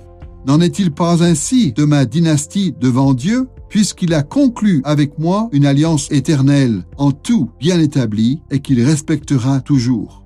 Dans ces versets, David commence en introduisant la certitude de ce qu'il dit. Ces paroles ne correspondent pas à son opinion personnelle, mais viennent plutôt du Dieu d'Israël, du rocher d'Israël. Et David continue en déclarant qu'Israël doit désirer ardemment qu'un roi vienne pour leur procurer les bénédictions de Dieu. Comme il le dit, ce roi sera pareil au soleil qui se lève au matin, après une longue nuit d'obscurité, et qui répand sa lumière dans un ciel sans nuages. Comme la pluie qui permet à la verdure de sortir de terre, ce roi apportera ses bénédictions. Et où le peuple va-t-il trouver un tel roi? Réponse de David. N'en est-il pas ainsi de ma dynastie devant Dieu, puisqu'il a conclu avec moi une alliance éternelle, en tout bien établie, et qu'il respectera toujours. En vertu de l'alliance éternelle que Dieu a conclue avec David, Israël ne peut être béni que par l'intermédiaire de la dynastie davidique. Mais ces bénédictions ne vont pas être accordées par n'importe quel représentant de la dynastie. Il n'y a qu'un seul type de roi capable d'arracher le peuple à ses souffrances et de le transporter dans la bénédiction de Dieu. Comme David l'indique, ce roi doit être un juste gouverneur des hommes qui gouverne avec la crainte de Dieu. Seul un roi juste permettra à Israël de retrouver les merveilles de la grâce de Dieu. Si le peuple veut donc que les bénédictions de Dieu se déversent sur lui, ses espoirs reposent uniquement sur le règne du fils de David, juste gouverneur des hommes. Jusqu'à présent, dans notre introduction au livre de Samuel, nous avons exploré certaines facettes importantes du contexte et du but du livre. Nous allons maintenant nous intéresser au troisième sujet de notre leçon, l'application chrétienne du livre de Samuel. Comme nous l'avons vu, l'auteur de Samuel écrit son livre à une époque où les Israélites souffrent sous le coup du jugement de Dieu, soit à l'époque de la monarchie divisée, soit pendant l'exil babylonien. Et s'il écrit ce livre, c'est principalement pour que les responsables d'Israël encouragent le peuple à fonder ses espoirs sur la dynastie du roi davidique. Bien entendu, le fait d'identifier l'intention de l'auteur nous aide à comprendre plusieurs caractéristiques du livre. Mais bien trop souvent, ceux qui étudient les Écritures se concentrent sur l'orientation originale du livre de Samuel et ils ont du mal à l'appliquer dans leur vie chrétienne. Ils doivent se souvenir que nous vivons dans un monde différent de celui des premiers destinataires du livre. Nous sommes liés à Dieu par la nouvelle alliance en Christ. Et le peuple de Dieu est aujourd'hui dispersé parmi toutes les nations de la terre. Quelle est donc la pertinence du livre de Samuel pour nous aujourd'hui? Si l'on en croit le Nouveau Testament, quelle voie devons-nous suivre si nous voulons appliquer le livre de Samuel dans nos vies? Il existe plusieurs réponses à ces questions liées à l'application du livre de Samuel dans la vie chrétienne. Mais, faute de temps, nous pourrons seulement mentionner deux enseignements bibliques associant le sens du livre pour les premiers lecteurs à la foi des croyants du Nouveau Testament. Nous allons d'abord considérer le concept biblique d'alliance divine. Nous allons ensuite explorer le concept du royaume de Dieu. Commençons par les alliances divines. Plus tôt dans cette leçon, nous avons indiqué que l'auteur de Samuel connaissait 5 alliances divines principales établies par Dieu dans l'histoire biblique. Ces alliances ont été conclues avec toute l'humanité en Adam et en Noé. Ces alliances correspondent aussi aux alliances spéciales conclues avec Israël en Abraham, Moïse et David. L'auteur a aussi conscience que les prophètes d'Israël ont annoncé la conclusion d'une autre alliance, une alliance renouvelée que Dieu va conclure avec son peuple après la fin de l'exil d'Israël. Cette future alliance, souvent décrite comme une nouvelle alliance, est explicitement mentionnée à l'époque de la monarchie divisée dans Osée chapitre 2 verset 18, ainsi que dans d'autres passages comme Ésaïe chapitre 54 verset 10 et Ézéchiel chapitre 34 verset 25 et chapitre 37 verset 26. Dans la première division de Samuel ou période pré-royale impliquant Samuel, le mot alliance n'apparaît pas. Mais dans cette partie, notre auteur parle de chaque événement à la lumière de l'alliance que Dieu a conclue avec Moïse au mont Sinaï. Pour résumer les choses simplement, l'alliance conclue avec Moïse se concentre sur la dynamique de la bienveillance de Dieu à l'égard d'Israël en tant que nation vivant dans la terre promise. Cette alliance expose en détail les exigences auxquelles les hommes doivent se soumettre pour être fidèles à la loi de Moïse. Et elle attire notre attention sur les malédictions et les bénédictions qui se déverseront sur les nations en cas de désobéissance et d'obéissance. Comme nous le verrons dans d'autres leçons, pendant la période pré-royale impliquant Samuel, notre auteur se concentre spécifiquement sur la bienveillance de Dieu qui suscite Samuel en tant que nouveau chef d'Israël. Il défend aussi les critères de la loi de Moïse, exigeant des hommes qu'ils soient fidèles à Dieu, notamment en respectant les règles liées au culte. Et il explique en détail qu'il y a des conséquences pour ceux qui obéissent et désobéissent à ces lois. La bénédiction ou la malédiction. Il explique aussi que la malédiction divine s'est abattue sur la famille d'Élie en raison de sa désobéissance et comment cette désobéissance a contribué à la malédiction de toute la nation d'Israël. Et il explique aussi que Dieu a déversé ses bénédictions sur Anne et sur Samuel en raison de leur obéissance aux lois de Moïse liées au culte et comment leur fidélité a contribué à la bénédiction d'Israël. En outre, notre auteur parle aussi de l'alliance que Dieu a conclue avec Moïse dans la deuxième partie de son livre consacré à l'échec de la royauté de Saül. Comme nous le verrons dans les leçons qui vont suivre, dans cette partie de notre livre, Dieu manifeste sa bienveillance à l'égard des Israélites en leur accordant le roi qu'ils demandent. Notre auteur élargit l'horizon de ce que la loi de Moïse exige des hommes pour inclure non seulement les lois liées au culte, mais aussi les règles destinées à lutter contre l'abus du pouvoir royal en Israël. Dans cette partie, notre auteur révèle les malédictions de Dieu qui s'abattent sur Saül en raison de sa désobéissance flagrante et rapporte comment le comportement de Saül contribue à la malédiction d'Israël. Il insiste aussi sur les bénédictions que Dieu déverse sur David, eu égard à son humble obéissance, et décrit comment son attitude contribue à la bénédiction de toute la nation. Dans la troisième partie de Samuel consacrée à la longue royauté de David, notre auteur se concentre sur l'alliance que Dieu a conclue avec David. Dans le cadre de cette alliance, Dieu réaligne la dynamique de son alliance conclue avec Moïse pour démontrer la nouvelle centralité de David et de sa dynastie. Comme nous le verrons plus clairement dans nos prochaines leçons, notre auteur attire notre attention sur le fait que Dieu a fait preuve d'une très grande bienveillance à l'égard d'Israël en établissant la dynastie de David pour toujours sur Israël. Bien entendu, dans le cadre de cette alliance, les exigences de la loi de Moïse sont toujours en vigueur, et notamment les lois liées au culte et à la royauté. Notre auteur continue donc à se concentrer sur l'exigence de la fidélité à la loi de Moïse en matière cultuelle et sur les lois destinées à lutter contre l'abus de pouvoir royal. Mais le fait que Dieu établisse pour toujours la dynastie de David en tant que famille royale en Israël va profondément bouleverser la façon dont Dieu applique les clauses de ses alliances. À partir de maintenant, David et sa dynastie représentent les 12 tribus d'Israël devant Dieu. Par conséquent, les malédictions et les bénédictions que Dieu déverse sur son peuple vont énormément dépendre de la désobéissance et de l'obéissance de la dynastie de David. L'intérêt que notre auteur accorde à la dynastie des alliances que Dieu conclut avec Moïse et David établit des liens essentiels entre le livre de Samuel et la foi chrétienne. Nous avons déjà étudié ces liens de façon plus approfondie dans d'autres séries, mais il sera utile de les résumer dans cette leçon. Selon les enseignements du Nouveau Testament, la Nouvelle Alliance réaligne la dynamique des premières alliances de Dieu en se concentrant sur le rôle spécial que Jésus joue dans l'histoire biblique. En tant que juste et ultime héritier du trône de David, Jésus personnifie la grande bienveillance de Dieu à l'égard de son peuple à une époque extrêmement troublée. Jésus a en effet satisfait à toutes les exigences de fidélité tout au long de sa vie, marquée par la souffrance et sa mort sur la croix. Et en vertu de son obéissance parfaite, Jésus a reçu d'infinies bénédictions de la part du Père lors de sa résurrection et de son ascension.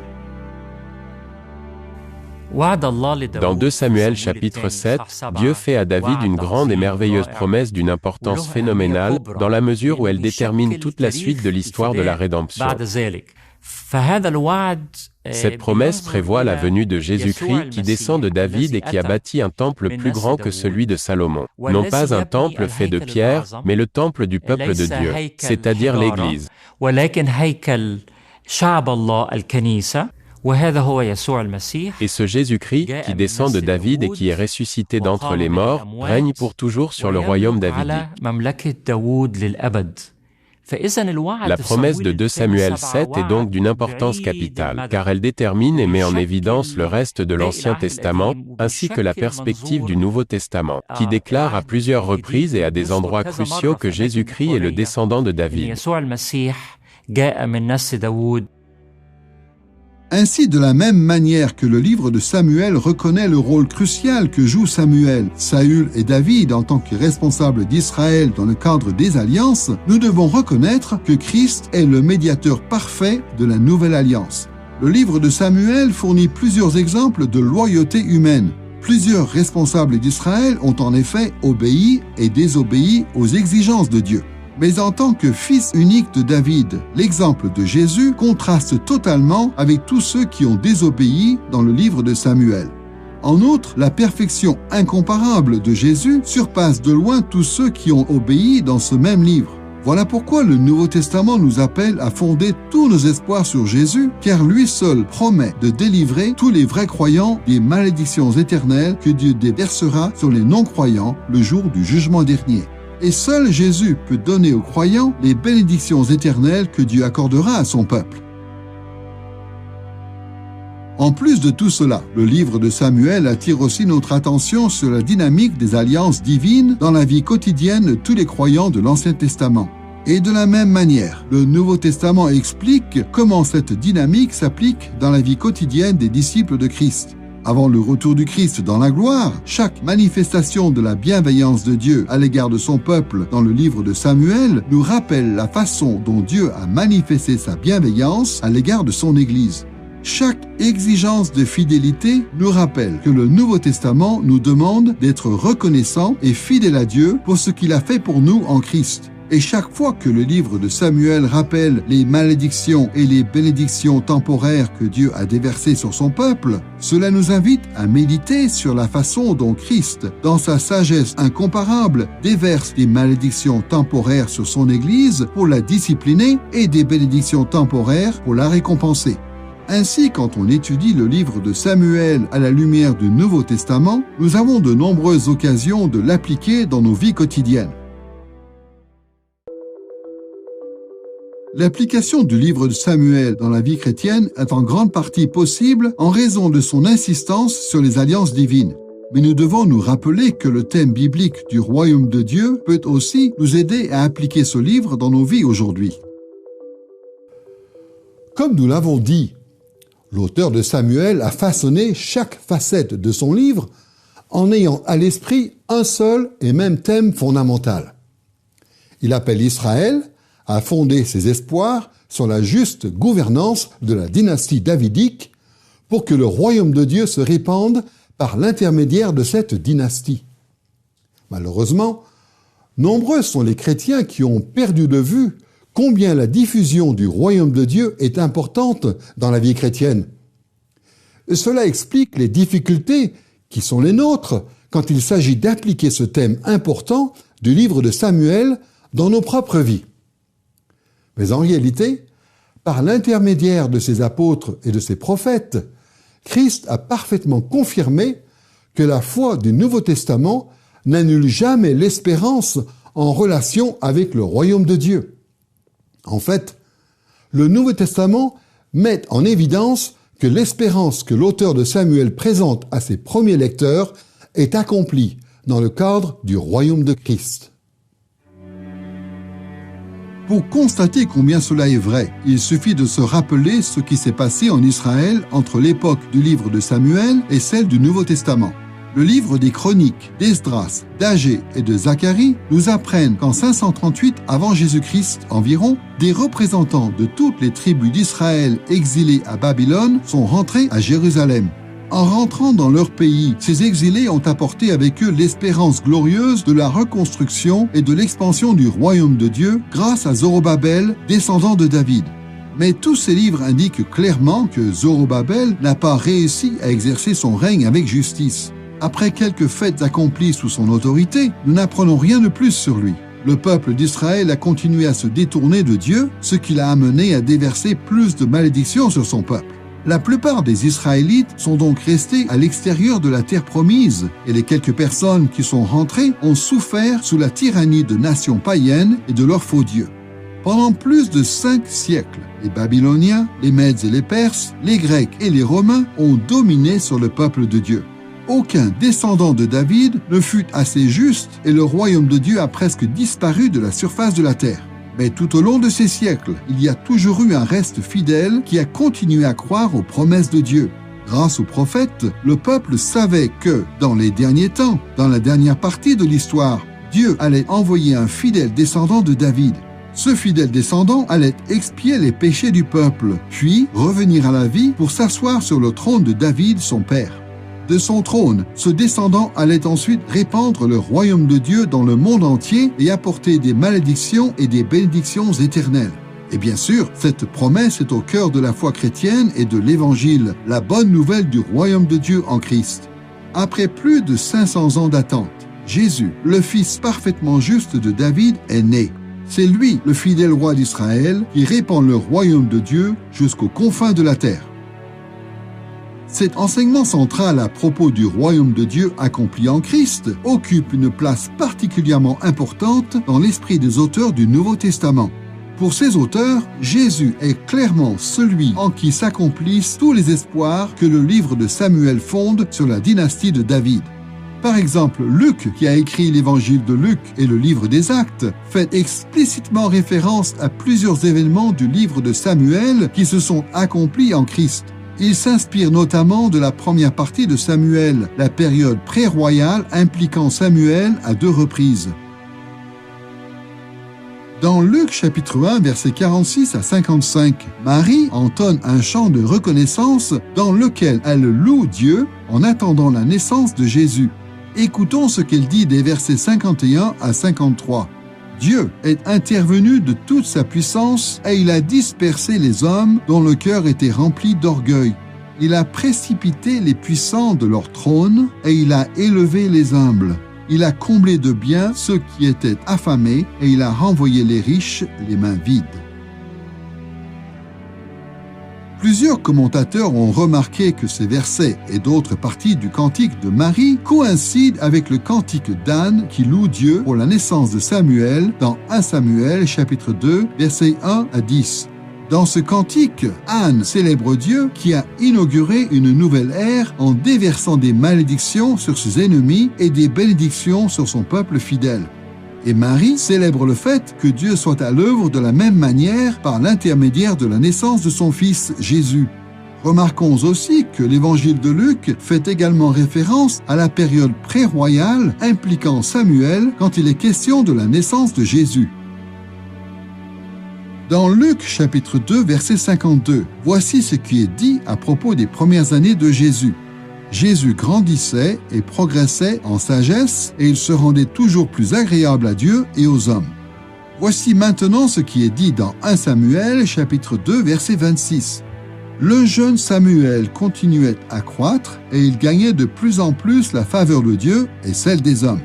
Ce verset décrit Samuel alors que Dieu a fait de lui un leader en Israël à une époque où il a déversé des malédictions sur Élie et ses fils. Et Luc décrit Jésus de la même manière alors que Dieu a fait de lui un leader digne de ce nom par opposition aux leaders rebelles d'Israël à l'époque. Luc s'inspire aussi de la deuxième partie du livre de Samuel, l'échec de la royauté de Saül, pour attirer notre attention sur Jésus en tant que fils légitime de David. Dans Luc chapitre 6, versets 1 à 5, Luc rappelle que les pharisiens se sont attaqués à Jésus et l'ont accusé, lui et ses disciples, de ne pas respecter le sabbat. Au verset 3, Jésus se défend en se comparant à David quand ce dernier et ses hommes ont mangé du pain exposé devant Dieu quand ils étaient poursuivis par Saül. On peut lire cette histoire dans 1 Samuel chapitre 21, versets 1 à 6. Comme on le sait, Dieu a déversé ses malédictions sur Saül quand ce dernier cherchait à faire mourir David, mais il a béni David pour son innocence. Ainsi, en remarquant que Jésus fait référence au livre de Samuel, Luc révèle que Jésus est le fils légitime de David. Luc s'inspire enfin de la dernière partie du livre de Samuel, la longue royauté de David, dans Actes chapitre 2, versets 14 à 41. Dans ce passage, il donne sa version de la prédication de Pierre le jour de la Pentecôte. Dans les versets 30 et 31, Pierre explique pourquoi Dieu a ressuscité Jésus d'entre les morts quand il déclare « Dieu, lui, David, avait promis, sous la foi d'un serment, de faire asseoir sur son trône un de ses descendants. Ainsi, il a entrevu par avance la résurrection du Messie. » Ces paroles de Pierre font référence à l'alliance que Dieu a conclue avec David dans 2 Samuel chapitre 7, versets 12 et 13, où Dieu fait cette promesse. « J'établirai après toi l'un de tes propres descendants pour te succéder comme roi, et j'affermirai son autorité royale. » Comme Luc l'indique, le fait que Jésus soit monté au ciel et soit maintenant assis sur son trône prouve que c'est le fils légitime de David destiné à répandre le royaume de Dieu dans le monde entier. Comme d'autres auteurs du Nouveau Testament le font, chaque référence de Luc au livre de Samuel insiste sur un seul et même thème. Jésus est le fils légitime de David qui accomplit les promesses de Dieu faites à Israël, promesses selon lesquelles le royaume de Dieu va un jour se répandre jusqu'aux extrémités de la terre. Le futur Messie sera un descendant de David, parce que David était issu de la tribu de Juda, tribu expressément mentionnée dans la bénédiction de Jacob avant sa mort, quand il dit que le sceptre, symbole royal, ne s'écartera pas de Juda. Et cette promesse sera accomplie. De toute la tribu de Juda, Jésus-Christ est le seul roi qui correspond au désir de Dieu. Quand Jésus est né, il a accompli cette promesse. Il a été fidèle, plein de grâce, et il a apporté le salut total de Dieu. Par l'intermédiaire de Christ, Dieu accomplit sa promesse consistant à sauver les hommes par pure grâce, ce qu'il avait promis dans l'Ancien Testament et ce que les hommes étaient incapables d'atteindre par la loi. Comme nous l'avons vu en détail dans d'autres séries, Luc et tous les autres auteurs du Nouveau Testament indiquent tout aussi clairement que Jésus n'a pas accompli ses promesses subitement ou tout d'un coup. Les auteurs du Nouveau Testament expliquent plutôt à maintes reprises que Jésus introduit le royaume de Dieu sur terre en 3 étapes. Il commence à accomplir les promesses contenues dans le livre de Samuel pendant l'inauguration du royaume lors de sa première venue. Il continue à répandre son règne de justice au cours de la suite de son règne tout au long de l'histoire de l'Église. Et il accomplira pleinement les promesses du royaume de Dieu quand il reviendra dans la gloire lors de la consommation du royaume. Cette triple perspective sur le règne de Christ en tant que fils légitime de David est tellement essentielle à la foi chrétienne que nous devons toujours appliquer les principes du livre de Samuel à la lumière de ces 3 phases du royaume de Christ. Tout d'abord, en tant que disciples de Christ, on doit appliquer les principes du livre de Samuel dans nos vies en repensant à l'inauguration du royaume de Christ. Lors de son ministère terrestre, Jésus a satisfait à toutes les exigences de fidélité humaine et garanti un salut éternel à tous ceux qui croient en lui. Les conséquences de l'obéissance de Jésus, c'est que l'Esprit de Dieu l'a ressuscité des morts et qu'il est monté au ciel où il est aujourd'hui assis sur son trône. Lors de l'inauguration du royaume, Jésus a commencé à détruire le pouvoir de Satan pour permettre au plus grand nombre dans le monde entier d'être sauvés de l'emprise du diable. Et depuis son trône céleste, Jésus a déversé son esprit sur son Église en tant qu'acompte des bénédictions du monde à venir. Ainsi, quand on lit que le livre de Samuel appelle Israël à renouveler son espérance liée au royaume de Dieu, nous devons placer notre confiance en ce que Christ a déjà accompli en tant que fils légitime de David lors de l'inauguration du royaume. Nous devons ensuite être prêts à appliquer les principes du livre de Samuel à la continuité du règne de Christ tout au long de l'histoire de l'Église.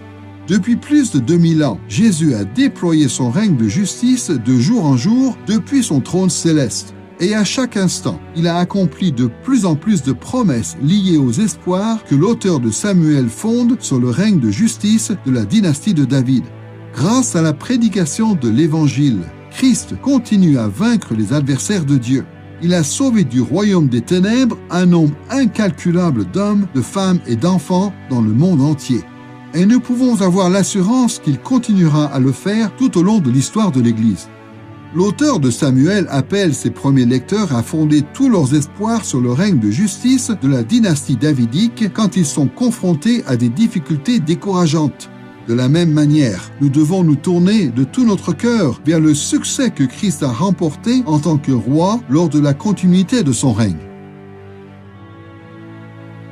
Le Nouveau Testament nous encourage enfin à appliquer le livre de Samuel en nous tournant de tout notre cœur vers la consommation du règne de Christ lors de son retour glorieux. Nous devons non seulement tourner nos regards vers le passé et le présent, mais aussi vers l'avenir et vers le jour où le règne de justice de Christ sera pleinement accompli. Quand Christ reviendra dans la gloire, tous les ennemis de Dieu tomberont sous le coup de ses malédictions éternelles, tandis que son peuple racheté vivra la plénitude de ses bénédictions dans la nouvelle création. D'une manière ou d'une autre, chaque partie du livre de Samuel a été écrite pour appeler Israël à renouveler sa confiance en Dieu et à espérer en lui, car il promet d'établir de nouveaux cieux et une nouvelle terre grâce au règne de justice de la dynastie de David. Et c'est pour cette raison que chaque partie du livre de Samuel nous appelle à renouveler notre confiance en Dieu et à espérer en lui, car il a promis d'établir le règne de justice de son Fils dans toute la création quand il reviendra dans la gloire. Dans cette introduction au livre de Samuel, nous avons étudié son contexte et appris des choses sur son auteur, sa date de rédaction et les circonstances dans lesquelles ce livre a été écrit. Nous avons aussi remarqué que le livre de Samuel a été écrit pour appeler le peuple d'Israël à renouveler sa confiance en Dieu et à espérer en son Fils, descendant de David, dont le règne est caractérisé par la justice. Enfin, nous avons vu que l'application chrétienne de l'attachement de notre livre aux alliances divines et au royaume de Dieu devait fortifier notre foi en Christ, le médiateur parfait de la nouvelle alliance qui fera venir le royaume de Dieu sur la terre comme au ciel. Dieu a d'abord confié à son peuple, le livre de Samuel, à une époque où beaucoup avaient perdu espoir en Israël. Les difficultés que nous rencontrons dans nos propres vies peuvent également nous amener à perdre espoir. Mais l'auteur de Samuel encourage les Israélites à se débarrasser de tout fardeau susceptible de les distraire et à placer leur confiance en Dieu, qui promet que son royaume atteindra son but final. En apprenant comment l'auteur de Samuel a fait progresser Israël dans cette direction, nous allons découvrir que nous aurons plusieurs occasions de nous débarrasser des fardeaux qui pèsent sur nos vies. Jésus, le fils légitime de David, est venu dans le monde et Dieu l'a installé sur son trône. C'est journellement que Jésus étend le règne de Dieu sur terre, et ce, de plus en plus loin. Et le livre de Samuel nous donne l'assurance qu'à la lumière de ce que Dieu a fait dans la vie de Samuel, de Saül et de David, son royaume n'échouera pas. Christ reviendra dans la gloire pour juger les extrémités de la terre. Et tous ceux qui croient en lui régneront avec lui dans le merveilleux royaume de Dieu à venir.